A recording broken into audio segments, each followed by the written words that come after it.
Studio Coop, a content marketing agency curating over 2 billion plus views and 5 million plus followers. உங்களோட எக்ஸ்பர்டைஸை social media செட்டா மாத்தணுமா? இப்பவே டிஸ்கிரிப்ஷன்ல இருக்க ஃபார்மை ஃபில் பண்ணுங்க. ஷேர் மார்க்கெட் நீங்க ஷேர் வச்சிருந்தீங்கன்னா கூட கவர்மெண்ட் ஹாலிடேஸ் ஒரு 3 நாள் வச்சு தொடர்ந்து 4 நாள் பேங்க் ஹாலிடேஸ் ஒன்றும் பண்ண முடியாது. நான் தங்கம் அப்படி கிடையாது, நீங்க கூட வைக்க மாட்டீங்க. நல்லா பர்ஃபார்ம் பண்ணிட்டு இருக்கப்போ நீங்க ஏன் வைப்பீங்க? கடந்து வந்த அக்ஷய தேதியை பாத்தீங்கன்னா அடுத்த அக்ஷய தேதியை வரதுக்குள்ள 20% ஏறி நீங்க சம்பாதிச்சுட்டு இருக்கீங்க. உங்க சம்பளம் இன்னும் 10 லட்சம் ரூபாய் ஆகும்னா நீங்க வேணா நான் சொல்ல போறீங்க. அதுக்கு உண்டான முயற்சிகள் எடுத்துட்டு இருக்கீங்க. நான் உழைக்கல, வீட்டுல உட்காந்துக்கிட்டு இருக்கேன், எனக்கு கூரையில இருந்து கொட்டுன்னா அது கொட்டாது. ப்ரெடிக்ஷன் என்ன? அடுத்த வருஷம் கோல்டு எவ்வளவு இருக்கும்? அடுத்த ரேட் பாத்தீங்கன்னா சார், இப்போ ட்ரெடிஷ்னல் இன்வெஸ்ட்மெண்ட்னு பார்த்தீங்கன்னா 2 விஷயம் இருக்கு சார். ஒன்று நிலம், இன்னொன்று கோல்டு. பட் நிறைய பேர் ரொம்ப விரும்பி பண்ற ஒரு விஷயம் பார்த்தீங்கன்னா கோல்டு தான் இன்வெஸ்ட் பண்ணுவாங்க. ஸோ இந்த தங்கம் வாங்குற முறைன்னு ஒன்று இருக்குல்ல சார், அது எப்படி வாங்கினா சிறந்ததா இருக்கும் சார்? இப்போ நான் உங்கள்கிட்ட கேட்டேன் கோல்டு காயினா வாங்கலாமா, நான் வாங்கலாம் அப்படின்னு சொன்னீங்க. சில பேருக்கு வந்து செயின் மாதிரி வாங்கலாம், அந்த மாதிரி இருக்கும். இப்போ கோல்டை இன்வெஸ்ட்மெண்ட்டா மட்டும்தான் ஒருத்தவங்க பாக்குறாங்கன்றப்போ எந்த முறையில வாங்கினா சிறந்ததா இருக்கும்? இல்லைங்க, 2 விஷயம் நீங்க சொன்னீங்கல்ல, அதுவும் நானும் ஒத்துக்கிறேன். ஒன்று பொண்ணு, இன்னொன்று மண்ணு. பொண்ணுன்றது கோல்டு, மண்ணுன்றது நிலம். மக்களுக்கு வந்து முதல் தேவை அப்படின்னா உண்ண உணவு, இருக்க இடம், உடுத்த உடை. இந்த 3 விஷயம். இந்த 3 விஷயத்தை முடிச்சுட்டு 4வது விஷயம் தான் கோல்டு. கரெக்டா? அந்த 4வது விஷயம் வர்றப்போ நீங்க அந்த இருக்க இடம் சொல்றோம் இல்லையா, இருக்க இடம் கூட வாடகைக்கு நம்ம இருந்துக்கலாம். அந்த இருந்துட்டு சொந்த இடம் வாங்குறோம் அப்படின்னா சராசரியா 1 லட்ச ரூபா சம்பாதிக்கிறாரு, அதுல ஒரு சேவிங்ஸ் பண்ணிக்கிட்டே வராரு அப்படின்னா ஒரு 50 லட்ச ரூபாய்க்கு ஒரு பிளாட் வாங்க போறாரு. லோன் பாதி வந்துடும். கையில எவ்வளவு பணம் இருக்கு அப்படின்னா அவ்வளவு பணத்தையும் அவர் கையில வச்சுட்டே இருக்க முடியாது. கொஞ்சம் கொஞ்சமா சேர்த்து பேங்க்ல போட்டு எப்படி வந்தா கூட அது கூட ஒரு 5%, 6%, 7% தான் இன்ட்ரெஸ்ட் வருது, ரேட் ஆஃப் இன்ட்ரெஸ்ட். ஆனா ஒரு சேமிக்க ஆரம்பிக்கும் காலத்திலேயே கொஞ்சம் கொஞ்சமா தங்கத்தமா வாங்கி வச்சுட்டாருன்னு வைங்களேன். ஒரு 2-3 வருஷத்தை பிளான் பண்ணியிருக்காருன்னா அந்த 2-3 வருஷத்துல அந்த தங்கத்தோட விலையும் ஏறி போயிடும். நாளைக்கு அதை வித்துட்டு அந்த இடத்த வாங்குறதுக்கும் நிறைய பேர் எனக்கு தெரிஞ்சிருக்காங்க. லிவிங் எக்ஸாம்பிள் என்னால் சொல்ல முடியும். நிறைய கஸ்டமர்ஸ் அவங்க வந்து வாடகை வீட்டுல இருப்பாங்க, ஒரு பிளாட் வரும், நகையை வாங்கி வச்சு கொஞ்சம் கொஞ்சமா வாங்கினாங்கல்ல, இந்த நகையெல்லாம் வித்துட்டு பிளாட்டை வாங்கிடுவாங்க. அதுக்கப்புறம் திருப்பி கொஞ்சம் கொஞ்சமா நகையை வாங்க ஆரம்பிப்பாங்க. இதெல்லாம் வந்து நல்ல ஒரு விஷயம்தான். அதனால முதல் இடம் வந்து கோல்டுக்கு தான்.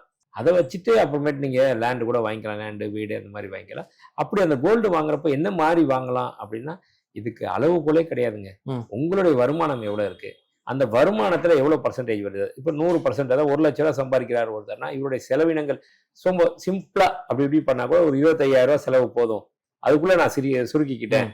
வாடகை, சாப்பாடு, இன்னைக்கு இருக்க காலத்துல 25 பத்தாது, ரொம்ப வச்சா கூட ஒரு 30-40 ரூபா வந்துடும். 40 ரூபாய்க்குள்ள நான் பண்ணிடுறேன் அப்படின்னா மீதி 60,000 அப்படியே அவங்க இப்போதைக்கு இருக்கிறத சேவ் பண்ணலாம். அதை கூட மற்ற துறைகள், don't put all eggs in single பேஸ்கெட்னு சொல்லுவாங்க. எல்லாத்துலயும் ஒரே இதுல வைக்காதீங்க. அந்த மாதிரி வச்சுக்கிட்டு ஒரு அதுல கூட நீங்க என்ன பண்ணணும், இன்னைக்கு இருக்கிற ஒவ்வொரு டைம்ல அது மாறுபடும். அப்போ ஒரு 60,000 ரூபாய் கையில இருக்கா, 10,000 ரூபாய் லிக்விடிட்டி கேஷா வச்சுக்கோங்க உங்க அக்கௌண்ட்ல, வேற எதையா கூட யூஸ் பண்ணிங்க. மீதி 50,000 கொண்டு போய் தாராளமா கண்ணை மூடி கோல்டுல போடலாம். கோல்டுல அந்த மாதிரி போட்டுக்கிட்டே வந்தீங்கன்னு வைங்களேன், அடுத்த 1 வருஷம் 2 வருஷத்துல கோல்டோட பிரைஸ் இன்னும் ஒரு 20% ஏறும்.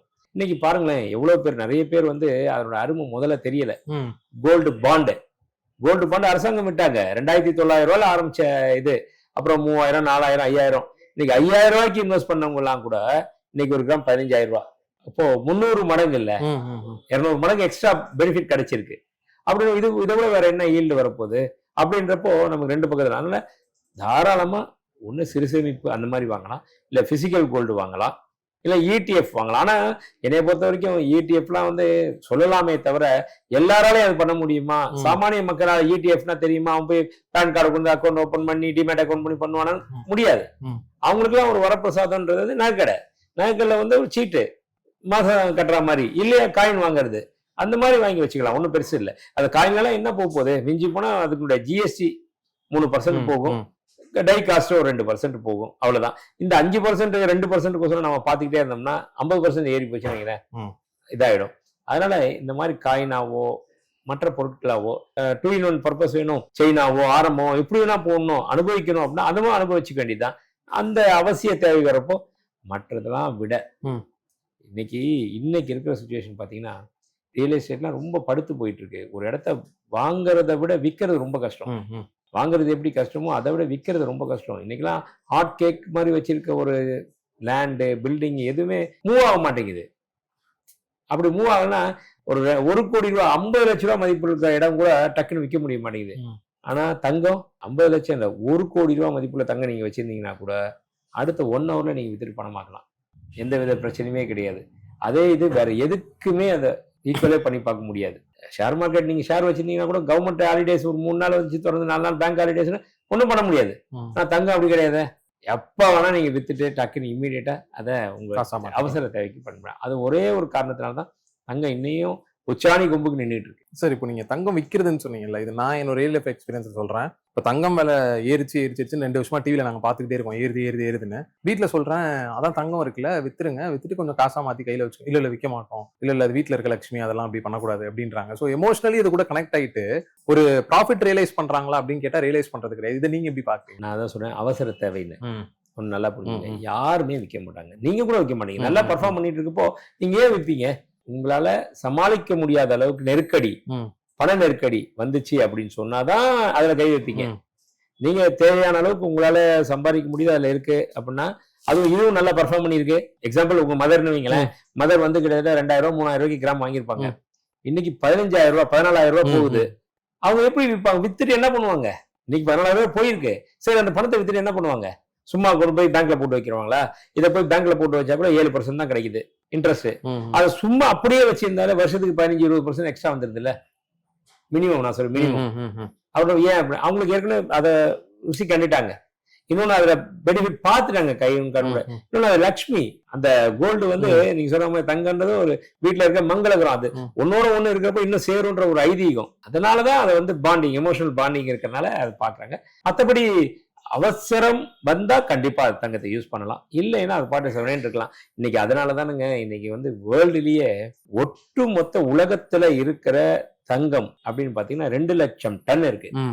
அந்த 2 லட்சம் டன்னுல எல்லா நாடுகள் இருக்கு இல்லையா, ஒவ்வொரு நாடுகள்லயும் இப்போ அமெரிக்கா எடுத்தீங்கன்னா 8133 டன் இருக்கு. அதுக்கு அடுத்தது பாத்தீங்கன்னா இட்டாலி, பிரான்ஸ், இந்த மாதிரி இருக்கு. ஜெர்மன், இட்டாலி, பிரான்ஸ் இதான் வருஷ. ரஷ்யா, சைனா, சுவிட்சர்லாந்து, அடுத்து இந்தியா. இந்தியாலாம் 11வது இடத்துல இருந்த இந்தியா இன்னைக்கு நம்ம வந்து 8வது இடத்துக்கு வந்துட்டோம். அந்த அளவுக்கு நிறைய வாங்கி இந்த ஒட்டு மொத்தம் பாத்தீங்கன்னா மொத்தம் 33,000 டன் உலக நாடுகள்ல இருக்கிறது. ஆனா நம்ம இந்திய மக்கள்கிட்ட இருக்கிற டன்னு பாத்தீங்கன்னா ஒரு 40,000க்கு மேல போயிடுச்சு. ஏன்னா எங்க இருந்து வந்துச்சு? அந்த காலத்துல இருந்து இவங்க சேமிக்கும் ஆஸ்பெக்ட் வந்தனாலையும், தேவை இருந்தா மட்டும் தான் விற்கணும், எல்லாம் விற்க கூடாதுன்ற ஒரு மனநிலை இருந்தனாலையும் சேர்த்து வந்திருக்காங்க. சராசரியா ஒரு குடும்பம் ஒண்ணுக்கு 10,000 நகை இன்னைக்கு இருக்கு. நம்மள்ட்ட வந்து 148 கோடி மக்கள் தொகை இருக்கும், 147 வைங்களேன். அந்த அளவுக்கு இருக்கிற சராசரியா பாத்தீங்கன்னா ஒரு ஆளு ஒண்ணுக்கு 10 கிராமும், ஒரு குடும்பம்ன்றது 5 பேர் கொண்ட குடும்பத்துல 10 சவரன் நகை இருக்கு. அந்த அளவுக்கு வந்திருக்குன்னா பெருமைப்படக்கூடிய விஷயம் தானே. இன்னைக்கு நம்ம இந்திய அரசாங்கத்துக்கிட்ட இருக்கிறது பாத்தீங்கன்னா 880 டன் இருக்கு. அந்த இது இன்டூ எத்தனை மடங்குன்னு பாருங்க, 50 மடங்கு இன்னைக்கு நம்ம மக்கள் கிட்ட இருக்கு. 40,000 டன் இருக்கு. இது எல்லாமே இவங்க சேர்த்து வச்சதுதான். அதனால தங்கத்தின் மேல வந்து சேர்த்து வைக்கிறது என்னைக்குமே வீண் போகாது. அது எமோஷனல் பாண்டிங். தேவை இருந்தா மட்டும் தான் விற்கணும், இல்லைன்னா அது பாட்டு செவனேன்னு இருக்கலாம். அப்புறம் அக்ஷய திருதி எப்ப பாத்தீங்கன்னா எங்க வீட்டுல ஒரு பழக்கம் இருக்கு, எப்ப அக்ஷய திருதி வந்தாலும் போய் கோல்டு வாங்கிடுவாங்க. அந்த மாதிரி கோல்டு பர்ச்சேஸ் பண்றாங்களே சார், அதை நீங்க எப்படி பாக்குறீங்க? ஏன்னா வருஷம் அக்ஷய திருதி வந்தா எங்க வீட்டுல எதுக்கு ரொம்ப சந்தோஷப்படுவாங்கன்னா, காலையில இன்சூரன்ஸ் நகை கடைக்கு போயிடணும் அப்படின்னு சொல்லி கிளம்பிடுவாங்க. நீங்க எதுக்கு எப்படி பாக்குறீங்கன்னா, எங்களுக்கு வியாபாரம் அன்னைக்கு ஒரு நிறைய வியாபாரம் சேல் நடக்கும், அவ்வளவுதான். ஆனஸ்டா சொல்ல போனா மற்ற நாடுகள் எல்லாமே மற்ற தினங்களா லீவ், அன்னைக்கு யாருமே லீவ் போறது, எந்த நகை கடைக்காரங்களுமே. அன்னைக்கு முக்கியமான தினம் வியாபாரம். முதல்ல வந்து தீபாவளி, பொங்கல், நியூ இயர், இந்த மாதிரி ஒவ்வொரு ஃபெஸ்டிவலுக்கு வியாபாரம் நல்லா நடக்கணும். இப்ப அதெல்லாம் முடிஞ்சு போச்சு. எந்த ஃபெஸ்டிவலுக்கும் மக்களும் வந்து இதுக்கு இது வாங்கணுன்றதெல்லாம் இல்லை. அக்ஷய திருதி மட்டும் அந்த வேல்யூ கொடுத்துட்டு இருக்காங்க. அக்ஷய திருதி இது என்ன நம்ம எப்படி பார்க்கணும்னா, ஒவ்வொரு அக்ஷய திருதியிலையும் வந்த விலை, கடந்து வந்த அக்ஷய திருதியும் பாத்தீங்கன்னா அடுத்த அக்ஷய திருதி வர்றதுக்குள்ள 20% ஏறிடுது. இதை வந்து கண்ணுக்கு தெரிஞ்சு லேடிஸ் எல்லாமே இதுல பெனிஃபிட் அடைஞ்சிருக்காங்க. ஸோ அவங்க எப்படி இதை விடுவாங்க? ஒன்றும் பாதுகாப்பான முதலீடு, எவ்வளவு வச்சிருந்தாலும் அதை என்னைக்கா இருந்தாலும் யூஸ் கொடுக்கும், பலன் கொடுக்கும். அது மட்டும் இல்லாம இது நாளுக்கு நாள் அப்ரிசியேஷனும் வருது. இன்னொரு ஐதீகம் முக்கியமானது என்னன்னா, அன்னைக்கு வாங்கினா சென்டிமெண்டா நகை சேரும் அப்படின்றது. அதனால அவங்க அன்னைக்கு மற்ற நாடுகள் வாங்குறத விட வெயிட் பண்ணி அன்னைக்கு வாங்குறாங்க நிறைய பேர். அன்னைக்கு அட்லீஸ்ட் 1 கிராமாவது வாங்குவோம், வாங்கக்கூடிய சக்தி இன்னும் ஜாஸ்தி வந்துட்டு. நீங்க சம்பாதிச்சுட்டு இருக்கீங்க, 1 லட்ச ரூபா இருக்கு, உங்க சம்பளம் இன்னும் 10 லட்ச ரூபா ஆகும்னா நீங்க வேணா நான் சொல்ல போறீங்க? அதுக்கு முன்னாடி முயற்சிகள் எடுத்துட்டு இருப்பீங்க.